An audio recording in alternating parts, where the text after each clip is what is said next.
السلام علیکم ورحمۃ اللہ وبرکاتہ۔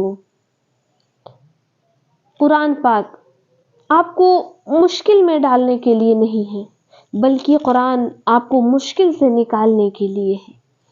آج ہمارے اوپر ذرا بھی مصیبت آئی، ذرا بھی پریشانی آئی، کسی دکھ میں مبتلا ہوئے، حتیٰ کہ کچھ بھی سچویشن ہو جائے، اگر ہم ذہن ہمارا صحیح نہیں ہے، ہم ٹینشن میں ہیں، ڈپریشن میں ہیں، کسی دکھ میں ہیں، کچھ ہمارے ساتھ ایسا ایکسیڈنٹل ہو گیا کہ ہم پریشان ہیں، تو ہم ان چیزوں سے نکلنے کے لیے علیحدہ چیزیں تلاش کرتے ہیں۔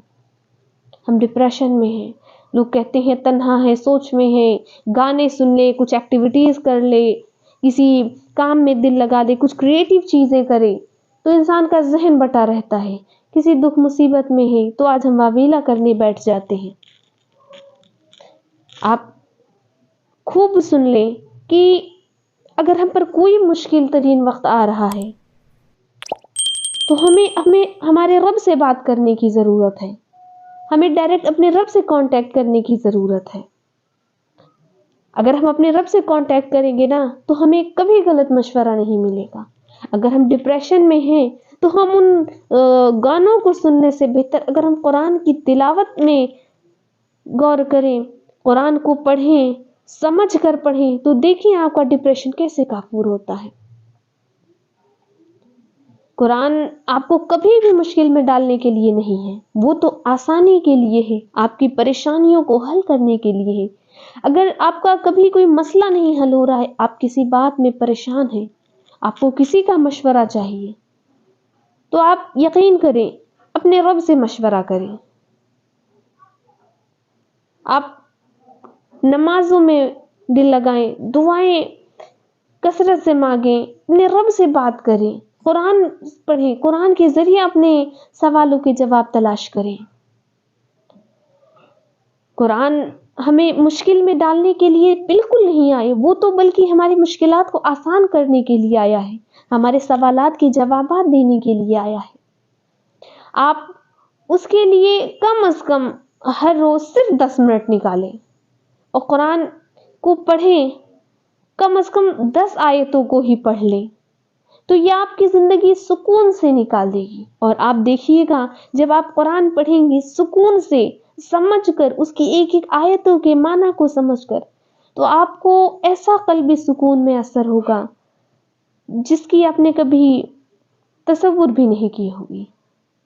سورہ طٰہٰ میں اللہ رب العالمین فرماتا ہے ما انزلنا علیک القرآن لتشقی، کہ ہم نے تم پر قرآن اس لیے نہیں اتارا ہے کہ تم مصیبت میں پھنس جاؤ۔ دیکھا ہمارا رب ہم سے کس طرح بات کرتا ہے، ہماری پریشانی کس طرح حل کرتا ہے۔ اللہ قرآن میں فرما رہا ہے کہ ہم نے قرآن اس لیے نہیں بھیجا ہے، اس لیے نہیں اتارا ہے کہ تم مصیبت میں پھنس جاؤ، بلکہ یہ قرآن تو ہمارے رب العالمین نے ہمیں ہر مصیبت سے نجات دینے کے لیے نکالا ہے، ہمارے ہر سوال کے جواب دینے کے لیے اتارا ہے۔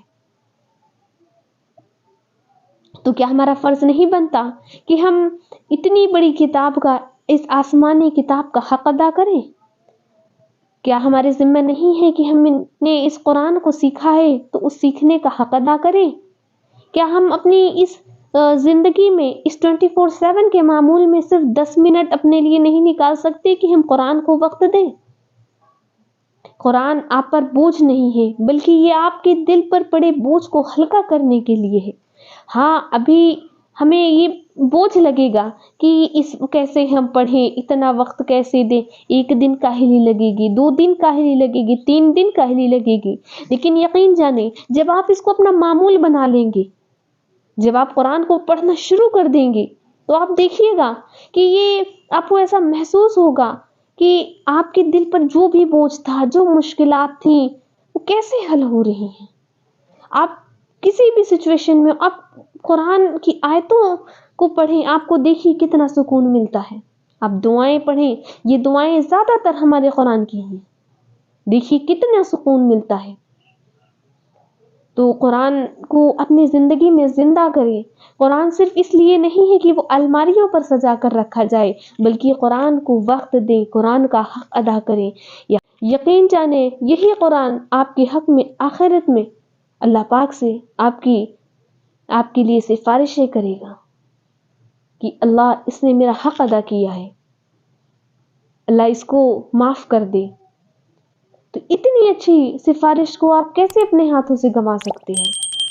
اللہ ہم تمام دینی بھائی بہنوں کو قرآن کو زندہ کرنے والیاں بنائے، اپنے معمول میں روزانہ قرآن کے لیے کم از کم 10 منٹ نکالنے والیاں بنائے، قرآن کو روز تلاوت کرنے والیاں بنائے، قرآن کو صحیح سیکھنے کی، صحیح پڑھنے کی توفیق عطا فرمائے۔